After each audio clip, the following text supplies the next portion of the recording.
বলেন কেন আমাদেরকে যদি এখন বাসি ফু দিয়েই সরাই দিবেন?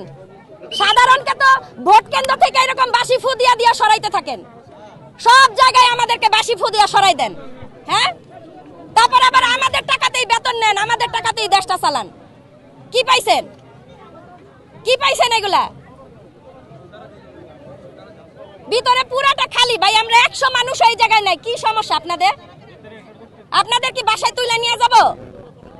আপনারা কি ঘরের কাজ করে দিবেন যে আপনারা খুব ভিআইপি উঠাই নিয়ে যাবো এখান থেকে? আরে ভাই, পুলিশ আগে উস্কায় দিয়ে তারপরে কয় যে জেনজি হলো মববাজ করে। মববাজির একটা দিয়া দেয়, ট্যাগ দিয়া দেয়। এইখানে কি রসপোলা দিবে? আমরা একটু যাব, কুচকাওয়াজটা দেখবো, আমরা চলে যাব।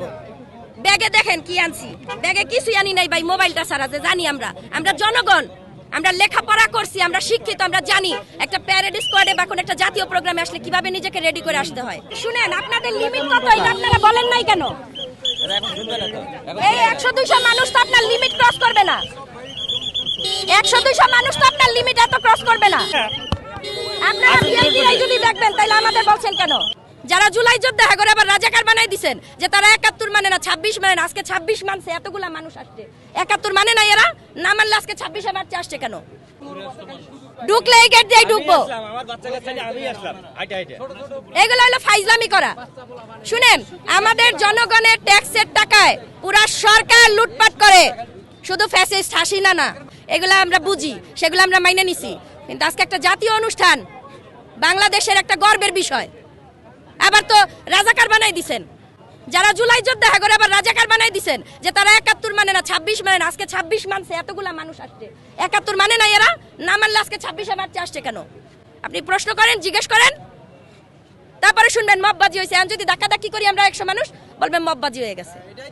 আবার মেহের আফরোজ শাওন আবার পোস্ট দিবে, মেহের আফরোজ শাওন পোস্ট দিবে, বড় বড় যারা নেতা আছে তারা পোস্ট দিবে, দেশে মববাজি হয়। জাহিদুল ইসলাম উনি আবার জেনজিরে দুইয়া দিবে। আমরা এগুলা জানি ভাই, এগুলা খাইয়া বড় হইছি। 38 বছর চলে, 87 সনে আমার জন্ম। 5টা সরকার দেখছি, 5টা সরকার। 3টা সরকার একেবারে চোখে দেখছি, ঠিক আছে, আর 2টা হয়তো শুনছি, একটুও না। তারা 1.5 বছরেই দেখাই দিছে তারা কি করবে। তারপরেও এই সরকার আসছে, কেমনে আসছে এটাই আমাদের প্রশ্ন। যে আমার বাসায় 10 জনের 10টা চেয়ার নাই, আমি কেন 10 জনকে দাওয়াত দিব? আমি বলে দিব যে এত লিমিট, তাইলে অতজন মানুষই আসবে। ঢাকা শহরে 2 কোটি মানুষ থাকে ভাই, তারও বেশি। তা আপনি যখন ঢাকা শহরে সবার জন্য উন্মুক্ত বলতেছেন, মানে আপনার 2 কোটি মানুষের জন্য অ্যারেঞ্জমেন্ট রাখতে হবে। এইখানে কি রসপোলা দিবে? আমরা একটু যাব, কুচকাওয়াজটা দেখবো, আমরা চলে যাব। ব্যাগে দেখেন কি আনছি, ব্যাগে কিছুই আনি নাই ভাই, মোবাইলটা ছাড়া। যে জানি আমরা জনগণ, আমরা লেখাপড়া করছি, আমরা শিক্ষিত, আমরা জানি একটা প্যারেড স্কোয়াডে বা কোন একটা জাতীয় প্রোগ্রামে আসলে কিভাবে নিজেকে রেডি করে আসতে হয়। আমরা অতিরিক্ত ব্যাগও আনি নাই, যে ঠিক আছে যাতে প্রশাসনের কোনো সমস্যা না হয়। তাহলে আর কিভাবে এদেরকে আমরা সাহায্য করতে পারি বলেন? আর কিভাবে করতে পারি? এই যে ভিআইপিরা চলে যাচ্ছে, এই জায়গাগুলো খালি হয়েছে না, তাহলে আমাদের একটু দেখতে কি হয়। 18 বছর পরে আয়োজন করে এগুলা মস্করা করে, বুঝছেন? মানে ওই যে সবার জন্য উন্মুক্ত লেখা দিছে না, এখন বিএনপির নেতা কর্মীরা বলবে তারেক সাহেব তো সবার জন্য উন্মুক্ত করে দিছে। তা আদতে কি হইতাছে এটা তো আমরা দেখতাছি এই জায়গায়। ঘটনা বুঝছেন?